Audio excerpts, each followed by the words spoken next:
Well, welcome back to the kitchen. It's still freezing cold.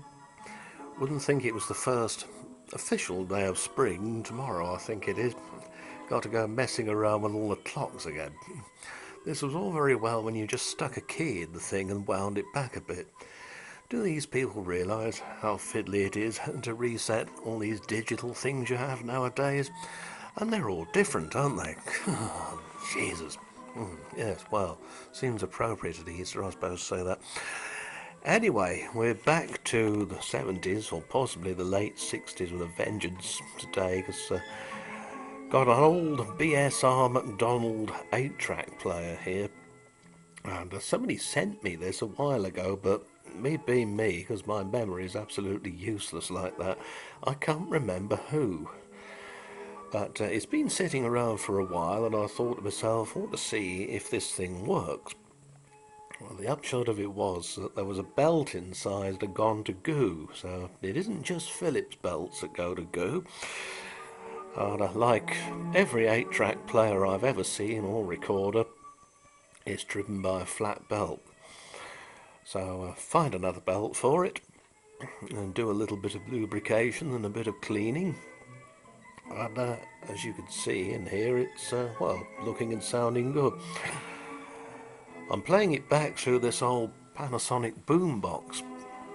They very considerately put a line in position for the switch and 2 RCA sockets on the back. That's what this has. It has an RCA lead as well as the mains lead, driven by an AC motor, rather like you get in some reel-to-reels. And there's a winding on that supplies the preamp inside. So it's a nice steady speed. I have to say I can't fault it now. I found something else too about that gunge. Biological washing powder and hot water will get rid of that stuff. Yeah, it all helps finding out something different like that.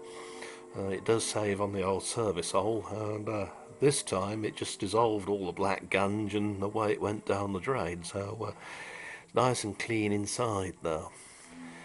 The track selector works perfectly.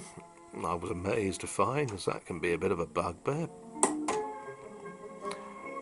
And the little lights that come on to indicate which one you're playing work well as well. And I've had to rephone this cartridge because it wasn't picking up properly.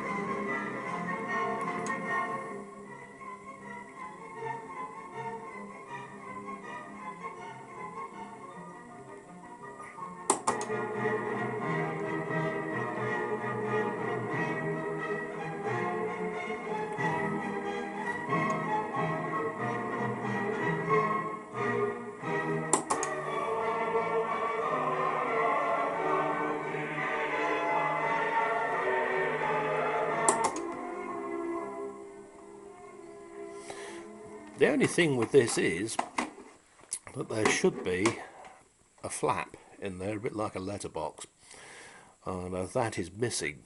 Lord knows where that went. I half expected to find it inside the cabinet somewhere, but no, alas, it wasn't in there. But saying that, it wasn't too full of dust and rubbish anyway in there, so mechanism is remarkably clean and in, well, sort of as new condition pretty much, really. On the back, simplicity itself, just the mains lead going in there, and the output lead, which I've plugged into the back of the boom box here. So there we are. That's another funny old crock, well, probably saved from the landfill. Well, thanks to whoever it was who sent it to me. I honestly can't remember. I know I'm terrible. I must take the Alzheimer's pills more regularly. Anyway, see you soon.